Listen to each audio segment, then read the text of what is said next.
NFC West, right? You know how we do this. I tell you who I'm going to choose, who I think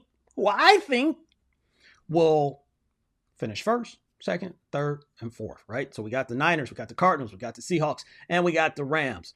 So touching base on all the teams really quick is that I want to start with the Seahawks because they have a new offensive coordinator, Ryan Grubb. I want to make sure I say that name right, Ryan Grubb. So you've heard that name before because he was the offensive coordinator at Washington, who just finished playing in the national championship game.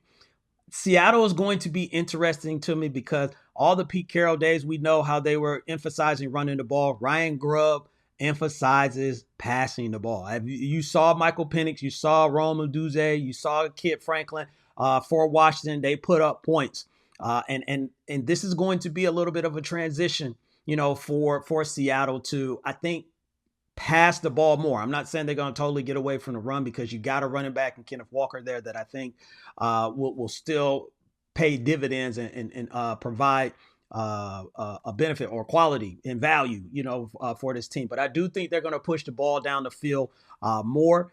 What does that mean for Geno Smith, right?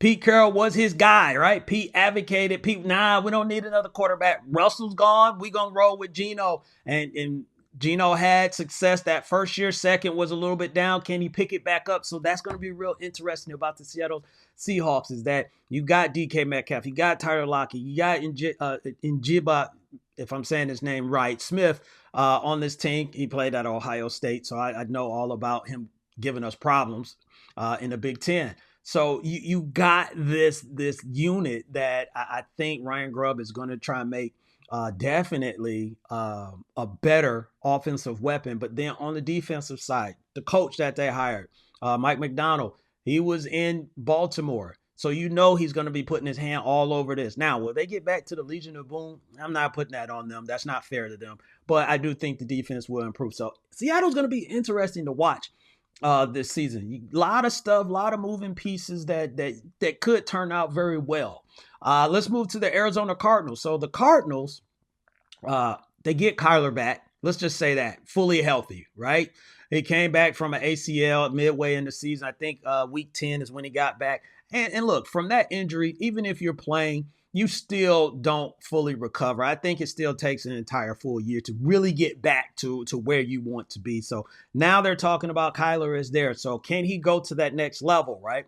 And he has a couple pieces that's been provided to him. Last year was Trey McBride at the tight end spot. This year is going to be Marvin Harrison Jr. On the outside. So everybody is raving about Marvin Harrison.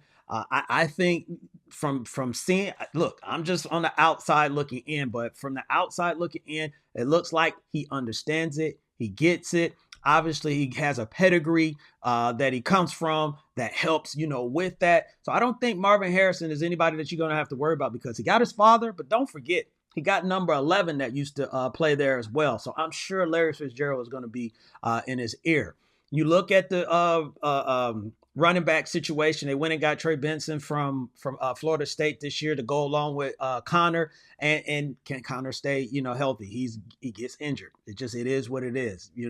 It's football, ladies and gentlemen. So I like, what they have on the offense. I just don't think that they're there just yet to really start making a rumbling for to say, you know what, watch out for us. Now, they will be in the games. Simply having Kyler there in that offensive weapon, but I just don't. I think they're still maybe a player away and some advancement between Kyler and Marvin Harrison. But I do like their team that they have so far. Next up is the San Francisco 49ers. And see, this is where everything would have really got real interesting because Mo right now, Mo would have came into the screen right now because he would have been looking at me just to watch what I'm going to say. So the 49ers, look, we don't need to talk about Christian McCaffrey, Brock Purdy, all that stuff. This is can they win the Super Bowl? That's it. There's no other things to talk about. The division, obviously they expect to win. Main things is can they do this without some of the services that they don't have currently? And as we are on the show right now, which could change at any moment because some things changed right before we came on. But they do not have Brandon Ayuk at this point. They do not have Trent Williams. Now, you want to have both of those. I'm not saying one is you get one done over the other. You need to get both of them done. But if you gotta choose, which one to get in a little bit earlier, Trent Williams, you got to get Trent Williams in there because that changed the whole dynamic of your team on that side. Brock, I'm sure he feels a lot more comfortable operating in what he likes to do and what he wants to do with Trent Williams out there. So he's a major factor. So this is just more of, can they stay healthy? Can they all come together? Is everybody going to be back? Can they get over the hump on this? They'll be one of the top teams in the NFC. Once again, one of the top teams in the NFL. So I'm not worried about that when it comes to the 49ers. Last up is the LA Rams, right? They went on a nice little run at the end of the season. They won their last 4 games. When it comes to, entering the playoff like you want, but, they ran into a real good game against the Detroit Lions. But they played that game well as well. So they're going to be looking at coming back. Again, I talk about injuries. Cooper Kupp was coming back from an injury. So he looks like he's fully recovered, although he has some little things that, with a calf strain and everything, but it's not necessarily the same. I think if the season was going on, Cooper would be playing. They get Puka Nacua in the mix. We found out what he was about. Can he repeat what he did? Another guy, can he repeat what he did? Kyron Williams, on this team as well. You're moving on from, Aaron Donald. They drafted Jared Verse.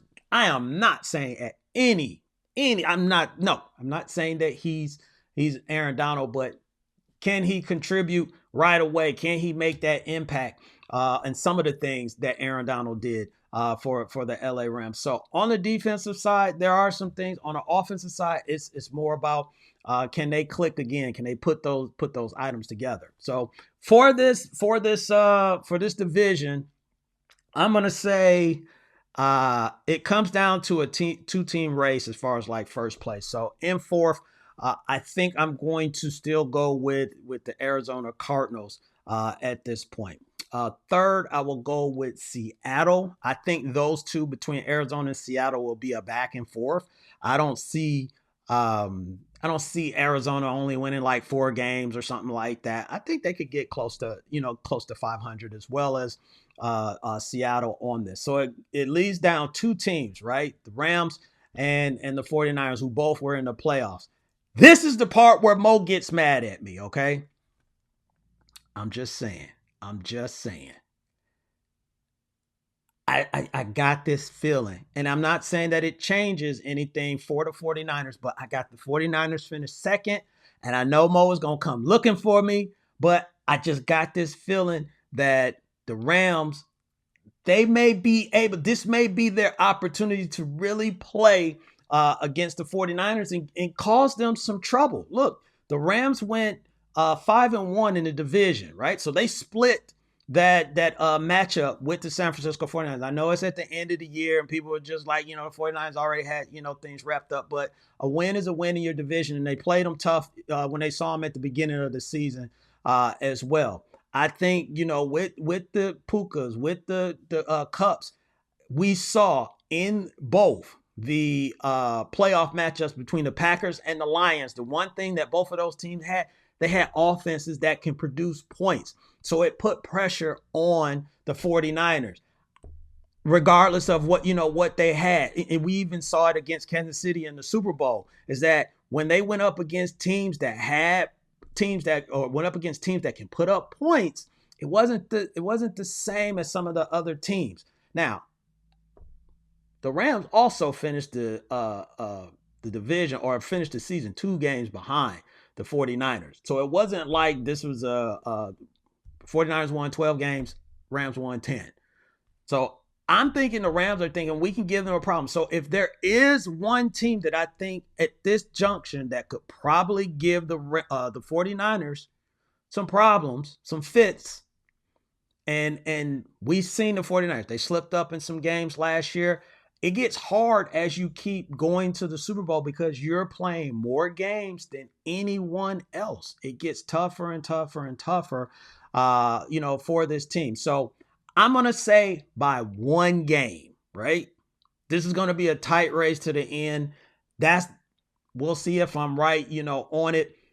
Obviously, if the 49ers win the division, I wouldn't be surprised by that. But if there's anybody that could give them, a challenge or a run for their money, I think it's going to be the Rams this season. So just by one game, I'm going to say the Rams, and then I'm going to say the 49ers, and then we'll Seattle and Arizona in this division. So